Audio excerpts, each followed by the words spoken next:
L'image est aggravée à jamais dans l'histoire américaine. Une fillette de 5 ans vêtue d'un manteau bleu clair, le visage empreint d'une dignité solennelle et incompréhensive, se tient sur les marches du Capitole. Elle serre si fort la main de sa mère que ses jointures blanchissent tandis qu'elle regarde un cercueil recouvert du drapeau américain glissé dans un corbillard noir. À cet instant, Caroline Bouvier Kennedy n'était plus seulement une enfant. Elle était devenue la pupille d'une nation en deuil, le vestige vivant d'une promesse brisée Camelot. Pendant 68 ans, le monde a observé Caroline à travers un téléobjectif, attendant que la malédiction des Kennedy s'abatte enfin sur la dernière de la lignée. Elle a vu son père assassiner son oncle tué, sa mère emportée par le cancer, son frère disparu dans l'Atlantique et plus récemment sa propre fille enterrée sous ses yeux. On murmure souvent que survivre est un don, mais dans la famille Kennedy, c'est une condamnation à mort. Ce n'est pas une histoire de privilège, c'est l'autopsie cinématographique de la résilience, la vie de la dernière survivante de la famille royale la plus hantée d'Amérique. Pour comprendre la blessure profonde de Caroline, il faut se pencher sur le silence qui régnait à la Maison-Blanche avant les coups de feu. Née le 27 novembre 1957 dans un univers de maisons de ville de Georgetown et d'ambitions liées à la guerre froide.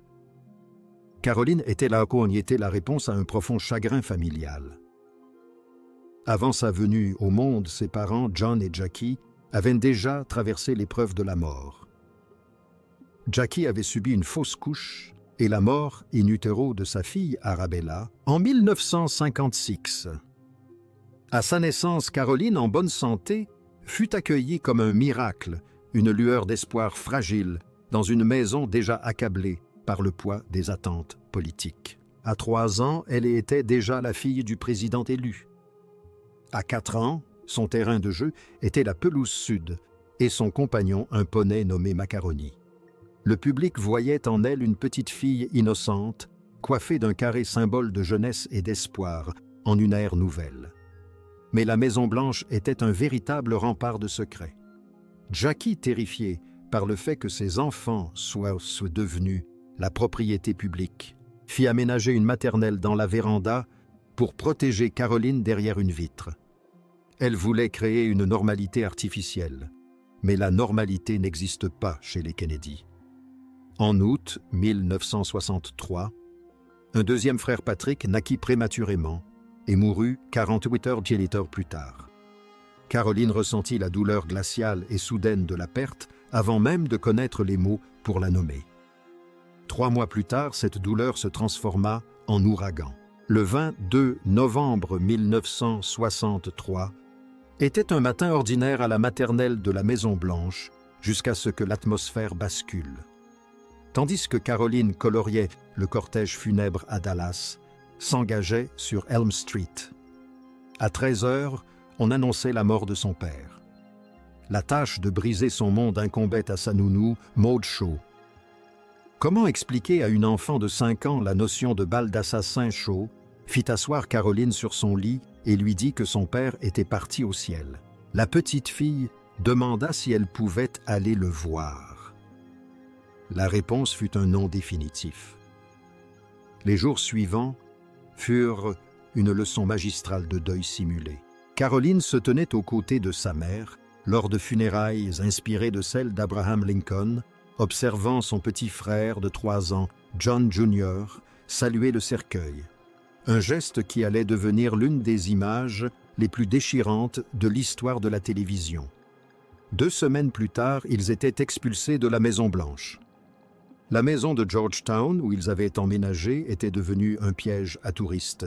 Des bus stationnant devant, comme si la famille endeuillée était un animal de zoo. Caroline ne pouvait plus jouer dans son propre jardin sans entendre le clic d'un appareil photo. L'illusion dorée de son enfance avait laissé place à une vie de nom de code des services secrets et au regard implacable d'un public en deuil. La tragédie ne faisait que commencer. En 1968, l'oncle de Caroline, Robert F. Kennedy, était devenu pour elle une figure paternelle. Oncle Bobby était celui qui l'emmenait au cirque et qui comblait le vide laissé par JFK. Lorsqu'il annonça sa candidature à la présidence, ce fut comme une réhabilitation de l'honneur familial. Mais le 5 juin 1968, la violence ressurgit. Caroline avait 10 ans lorsque celui qui était pour elle une seconde figure paternelle fut abattu dans la cuisine d'un hôtel à Los Angeles. Ce fut le moment où la malédiction des Kennedy passa d'une tragique coïncidence à un schéma terrifiant. Jackie Kennedy, paralysée par la peur que ses enfants soient désormais des cibles, prit la décision la plus controversée de sa vie. Elle épousa Aristote Onassis et s'enfuit en Grèce. Le public américain se sentit trahi. Mais pour Jackie, il s'agissait d'une manœuvre de sécurité stratégique. Caroline fut plongée dans un monde de yachts grecs et de cadeaux extravagants, une adolescente vivante entre la 5e avenue et la mer Égée. Timide, réservée et constamment sur la défensive, elle fréquenta le couvent du Sacré-Cœur à Manhattan, une jeune fille qui portait le poids du traumatisme de toute une nation. En 1975, la violence a failli lui coûter la vie. Séjournant à Londres pour suivre un cours d'art chez Sotheby's, Caroline logeait chez Sir Hugh Fraser. Un matin, une voiture piégée de l'IRA explosa sous celle où elle devait monter quelques minutes plus tard. Un voisin oncologue fut tué sur le coup.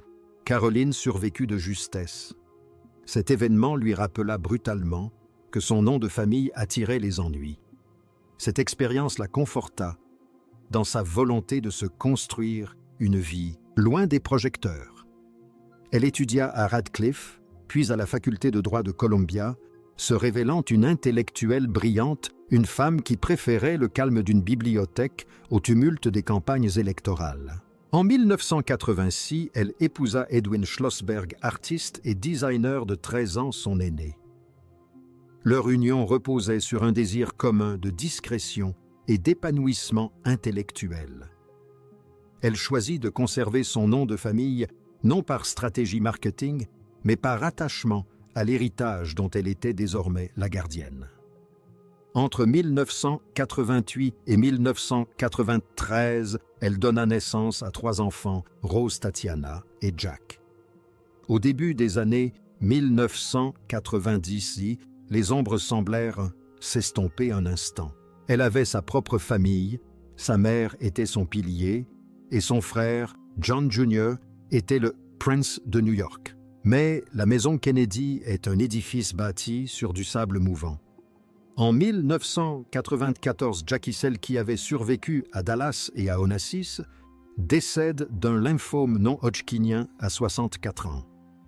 Caroline et John Jr. restent les 2 seuls enfants survivants de ce camelot, les 2 seules personnes à connaître véritablement la température du solarium de la Maison Blanche ou l'odeur de la pipe de leur père. Ils deviennent le principal soutien l'un de l'autre. John Jr. lança le magazine George, devenant une célébrité mondiale, tandis que Caroline restait la discrète Kennedy. Elle observait avec une angoisse grandissante son frère se passionner pour l'aviation, un loisir qu'elle considérait comme un dangereux jeu avec le destin.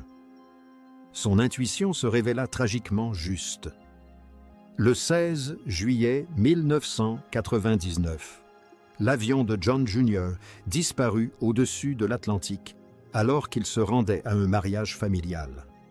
Pendant des jours, le monde entier suivit les images sonores du fond de l'océan. Caroline attendait dans un silence insoutenable. Lorsque les plongeurs ont retrouvé les phares, John était toujours attaché à son siège à 37 mètres de profondeur. À 41 ans, Caroline était la seule survivante de sa famille proche. Ses parents avaient disparu. Ses frères avaient disparu. Tous les témoins de son enfance reposaient sous terre ou sous la mer. La perte de John Jr. fut le cataclysme qui bouleversa la seconde moitié de sa vie. Caroline se replia sur elle-même, canalisant son chagrin dans son engagement auprès de la bibliothèque présidentielle John F. Kennedy et du prix Profile in Courage. Elle devint diplomate, occupant notamment le poste d'ambassadrice des États-Unis au Japon, sous la présidence de Barack Obama, puis en Australie. Survivante accomplie, elle affichait une grâce stoïque et mesurée à l'image de sa mère. Elle éleva ses enfants en leur inculquant l'autonomie loin de la tragédie. Rose devint cinéaste, Jack écrivain et Tatiana journaliste. Pendant 25 ans, il sembla que Caroline avait enfin échappé à la malédiction.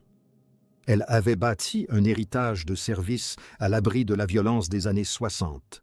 Mais le paradoxe Kennedy nous rappelle que la paix est toujours éphémère. En mai 2024, l'horreur ressurgit sous sa forme la plus intime. Tatiana Schlossberg, la cadette de Caroline et journaliste environnementale passionnée, apprit qu'elle était atteinte d'une leucémie myéloïde aiguë quelques jours seulement après avoir donné naissance à son deuxième enfant. Elle avait 34 ans, le même âge que Jackie lorsqu'elle était devenue veuve. Dans un essai poignant publié dans le New Yorker et intitulé « Un combat contre mon sang », Tatiana évoqua sa lutte pour épargner à sa mère de nouvelles souffrances. Elle y parlait du « sang » qu'elle avait hérité, une lignée réputée pour sa force, mais désormais trahie par ses propres cellules. Caroline, à 67 ans, se retrouva plongée dans le paysage familier des couloirs d'hôpital et des pronostics funestes. Le 30 décembre 2025, Tatiana s'éteignit à l'âge de 35 ans. La tragédie de Caroline Kennedy réside dans le fait que sa vie est le miroir du XXe siècle américain, reflétant à la fois ses plus hautes aspirations et ses échecs les plus brutaux.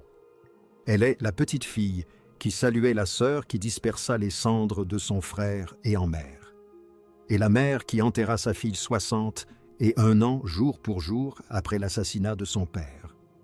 Aujourd'hui, en tant qu'ambassadrice des États-Unis en Australie, elle demeure une figure d'une immense force silencieuse. Elle a publiquement rompu avec son cousin Robert F. Kennedy Jr., qualifiant son parcours politique de trahison des valeurs familiales. Un rare moment d'action réfléchie publique de la part d'une femme qui d'ordinaire laisse parler son silence. Elle est la gardienne d'une histoire, en voie de disparition, la dernière lueur d'un feu, qui illumina jadis le monde. Certains parlent de malédiction, d'autres de la probabilité statistique d'une famille qui a vécu trop vite et sait se brûler les ailes. Mais pour Caroline, c'est simplement l'essence même de sa vie. Elle n'exploite pas sa douleur. Elle ne fait pas étalage de sa tragédie. Elle l'endure avec une coup de théâtre philosophique qui la définit. J'ai eu une vie faite de grands privilèges et de grandes souffrances, et le privilège, c'était d'être leur fille. Elle est la dernière Kennedy à survivre, une survivante, qui a survécu à tous ceux avec qui elle aurait dû partager le monde. Sa force ne réside pas dans son nom, mais dans son refus de se laisser briser par lui. Alors qu'elle approche de la fin de sa carrière diplomatique, Caroline Kennedy demeure la preuve vivante que si l'histoire peut anéantir une famille, elle ne peut pas lui voler sa dignité. La malédiction des Kennedy a peut-être détruit son monde, mais elle n'a jamais touché son âme. Le verdict final sur la vie de Caroline est celui de la résilience comme devoir. Elle porte en elle les fantômes de Dallas, de Los Angeles et de l'océan Atlantique à chaque fois qu'elle entre dans une pièce. Elle est l'incarnation vivante du fait que la maison Kennedy n'a jamais été qu'une affaire de politique. Elle était aussi une question de la capacité humaine à survivre à l'inimaginable. Qu'elle se tienne sur les rivages australiens ou sur les estrades de la bibliothèque JFK, elle est le dernier témoin de Camelot. Elle est la jeune fille qui se souvient de Macaroni le poney, et elle est la femme qui a survécu au désastre. Sa vie est un voyage cinématographique au cœur des ténèbres, menant finalement à une lumière calme et inébranlable. La dernière des Kennedy n'a pas seulement survécu, elle a triomphé.